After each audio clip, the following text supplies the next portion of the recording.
Est-ce que tu recommanderais cette formation à quelqu'un? Si tu devais donner une note à cette formation entre 1 et 6, sachant que 1 est le plus mauvais et 6 le mieux, quelle serait? Sans hésiter 6, si je pouvais mettre 7 ou 8 ou 9 ou 10, ça serait... Merci beaucoup. J'en avais déjà parlé au formateur, mais on a eu un petit problème avec les QCM. C'était pas disponible tout de suite, mais ça a été très vite résolu, que ça soit disponible avant le début de la formation pour c'est que ça suive.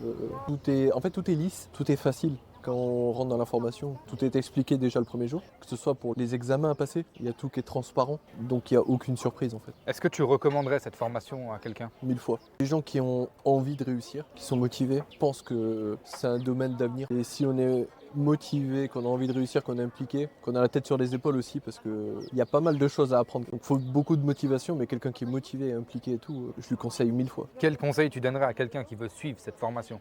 D'être assidu tous les jours, dès le premier jour, de travailler les cours. De passer au plus vite les examens quand il est prêt, quand la personne est prête, parce qu'il y a une suite logique dans la formation. C'est-à-dire on commence par les bases, il y a l'examen, après c'est plus complémentaire. Passer l'examen en fait au plus vite pour rester dans cet engrenage. Ok. Ne pas s'en mêler les pinceaux, ne pas retarder les examens. Un grand merci François. Merci à toi. J'espère que tu vas valider le reste de tes examens. Normalement ça devrait le faire, tu as fait le plus dur. Je compte sur toi. On va tout faire. On compte sur toi pour que tu nous envoies ton résultat dès que c'est validé. Ok. Puis pour la suite, je pense que ça va bien se passer. On le souhaite. Merci Max.